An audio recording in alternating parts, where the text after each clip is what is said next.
Salam damai dan sejahtera bagi kita semua. Sebuah bom kemurtatan baru saja diledakkan oleh Paus Fransiskus menjelang sinode para uskup di Vatikan. Melalui jawabannya atas dubia atau keraguan 5 kardinal, Paus memberi peluang bagi pemberkatan pasangan LGBT. Dengan demikian, kini sudah terkonfirmasi dengan amat jelas bahwa Gereja Katolik di bawah pimpinan Paus Fransiskus akan membenarkan pemberkatan bagi pasangan LGBT.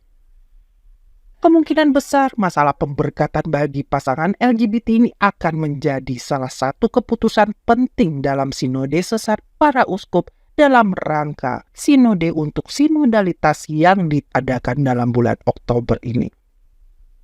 Dubia dalam Gereja Katolik adalah pertanyaan atau keraguan yang diajukan oleh satu atau sekelompok kardinal kepada Paus untuk meminta klarifikasi atau penjelasan tentang suatu pernyataan atau tindakan doktrinal yang dilakukan oleh Paus. Kata dubia sendiri berasal dari bahasa Latin yang berarti keraguan. Karena tujuannya untuk meminta kejelasan atas suatu perkara doktrinal, maka pertanyaan dalam dubia biasanya harus dijawab dengan tegas, ya atau tidak. Jika ya, hendaklah kamu katakan ya. Jika tidak, hendaklah kamu katakan tidak. Apa yang lebih daripada itu berasal dari si jahat. Matius bab 5 ayat 37.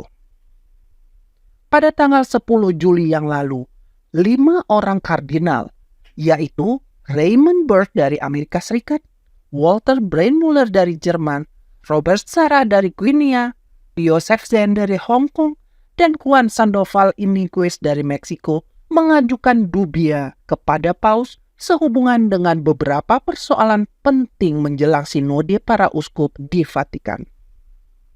Dalam tanggapannya terhadap dubia tersebut, sayangnya Paus Fransiskus tidak menjawab dengan tegas iya atau tidak. Ia memulai pernyataannya dengan mengatakan, Gereja mempunyai konsepsi yang sangat jelas tentang perkawinan, suatu kesatuan yang eksklusif, stabil, dan tidak dapat dipisahkan antara seorang pria dan seorang wanita yang secara alami terbuka bagi adanya keturunan. Mereka menyebut persatuan ini sebagai perkawinan. Paus Fransiskus meneguhkan kembali ajaran gereja tentang perkawinan yang hanya eksklusif bagi laki-laki dan perempuan. Sampai di sini masih bagus. Tapi kemudian Paus Fransiskus mulai memasukkan racun kemurtatannya dengan mengatakan kebenaran objektif bukan patokan satu-satunya. Atau dengan kata lain, menurut Paus Fransiskus, tindakan kasih tidak harus berdasarkan pada kebenaran objektif. Dalam berurusan dengan sesama, kita tidak boleh kehilangan kasih pastoral yang harus meresapi semua keputusan dan sikap kita. Pembelaan terhadap kebenaran objektif bukanlah satu-satunya ekspresi dari kasih ini yang juga terdiri dari kebaikan, kesabaran, pengertian, kelembutan, dan dorongan. Oleh karena itu, kita tidak bisa menjadi hakim yang hanya mengingkari, menolak, mengecualikan. Dalam ajaran Gereja Katolik, kasih tidak pernah dipisahkan dari kebenaran. Bahkan sebaliknya, kasih harus bersumber pada kebenaran. Maka pernyataan Paus Fransiskus yang memisahkan kasih dan kebenaran sudah pasti merupakan penyesatan dari si jahat yang akan membuahkan banyak hal buruk. Tepat, itulah yang terjadi dalam jawaban Paus Fransiskus atas dubia 5 kardinal. Setelah memisahkan tindakan kasih dari kebenaran objektif, Paus Fransiskus meletakkan bom kemurtatannya dengan memberi peluang bagi pemberkatan pasangan LGBT. Oleh karena itu, kebijakan pastoral harus cukup mempertimbangkan apakah ada bentuk-bentuk pemberkatan yang diminta oleh satu orang atau lebih yang tidak menimbulkan konsepsi yang salah tentang perkawinan.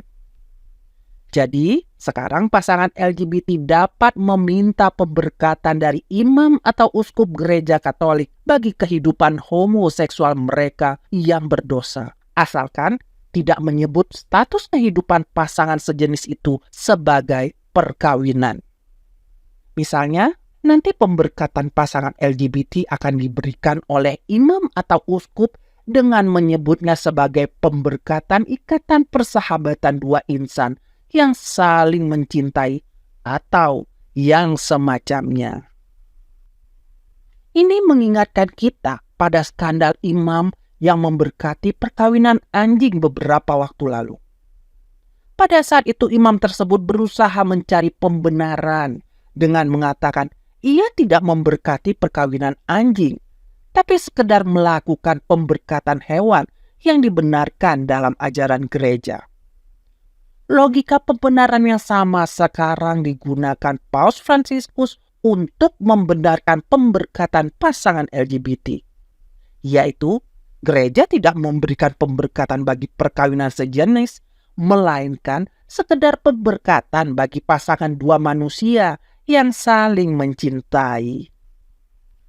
Apa yang dilakukan Paus Fransiskus ini langsung bertentangan dengan apa yang dinyatakan oleh DDF, Dikasteri Doktrin Iman, di bawah pimpinan Kardinal Luis Francisco Ladaria pada tahun 2021 yang dengan tegas mengatakan gereja tidak dapat memberkati dosa. Tentunya akan sangat menarik untuk mencermati bagaimana YouTuber-YouTuber Katolik pendukung konsili menyikapi masalah ini. Mari kita tunggu apa kata Romo Bayu dari channel Katkit, Romo Abba dari channel Romondeso, Pater Kaisar dari channel Mea Culpa, channel Romo Alphonse Kolo, dan lain-lain tentang kasus ini. Beranikah mereka bersikap tegas terhadap pembenaran Paus Fransiskus bagi pemberkatan pasangan LGBT ini? Atau mereka malah ikut mencari pembenaran atas pandangan Paus Fransiskus? Bagi kaum tradisionalis yang setia pada iman para rasul dan menolak segala pembaharuan Konsili Vatikan II, apa yang dilakukan Paus Fransiskus ini sudah dapat diduga. Cepat atau lambat, gereja konsili yang percaya pada evolusi kebenaran ini pasti akan melanggar semua ajaran Tuhan, termasuk dalam hal pemberkatan pasangan sejenis. Inilah kemurtatan yang merupakan buah dari Konsili Vatikan II. Tapi bagi mereka yang masih percaya bahwa Konsili Vatikan II adalah karya Roh Kudus, mereka sekarang dihinggapi kebingungan besar. Bagaimana mungkin Roh Kudus membiarkan gereja Katolik membenarkan pemberkatan bagi pasangan LGBT yang dalam kitab suci jelas-jelas dikutuk? Jawabannya sederhana. Gereja Katolik yang mengikuti ajaran Konsili Vatikan II bukanlah gereja Kristus, melainkan gereja Katolik palsu. Oleh karenanya, gereja konsili ini tidak dilindungi oleh Roh Kudus dan akan terus membawa semua orang yang ada di dalamnya ke dalam kemurtatan yang membinasakan. Pembenaran bagi pemberkatan pasangan LGBT oleh Paus Fransiskus adalah bukti yang tak dapat dibantah. Inilah penggenapan paling jelas dari kemurtatan besar yang sudah dinubuatkan oleh Rasul Paulus dalam 2 Tesalonika bab 2 ayat 3. Dan sesuai nubuat Rasul Paulus dalam Roma bab 11 ayat 5, gereja Katolik yang adalah gereja Kristus dan dilindungi sepenuhnya oleh Roh Kudus di masa kemurtatan besar sekarang ini ada pada sisa umat yang setia. Mereka adalah semua orang Katolik, baik awam maupun klerus, yang setia pada iman para rasul dan menolak Konsili Vatikan II serta seluruh pembaharuannya. Bagi Anda yang saat ini masih percaya pada Konsili Vatikan II, tidak bosan-bosan kami mengingatkan Anda pada seruan Tuhan dalam kitab Wahyu. Pergilah kamu, hai umatku, pergilah daripadanya, supaya kamu jangan mengambil bagian dalam dosa-dosanya, dan supaya kamu jangan turut ditimpa malapetaka-malapetakanya. Sebab dosa-dosanya telah bertimbun-timbun sampai ke langit, dan Allah telah mengingat segala kejahatannya. Wahyu bab 18 ayat 4 dan 5. Tidak, kami tidak mengajak Anda keluar dari gereja Katolik, satu-satunya gereja yang didirikan Tuhan kita. Kami mengajak Anda untuk keluar dari gereja konsili alias gereja Katolik palsu dan bergabung dengan sisa umat untuk menjadi penerus gereja Kristus. Bergabunglah dalam komunitas Legio Christi Regis yang dengan pertolongan rahmat Tuhan bertekad untuk tetap setia pada iman para rasul di dalam gereja Katolik. Link untuk bergabung dengan komunitas ada di keterangan video atau di komentar teratas.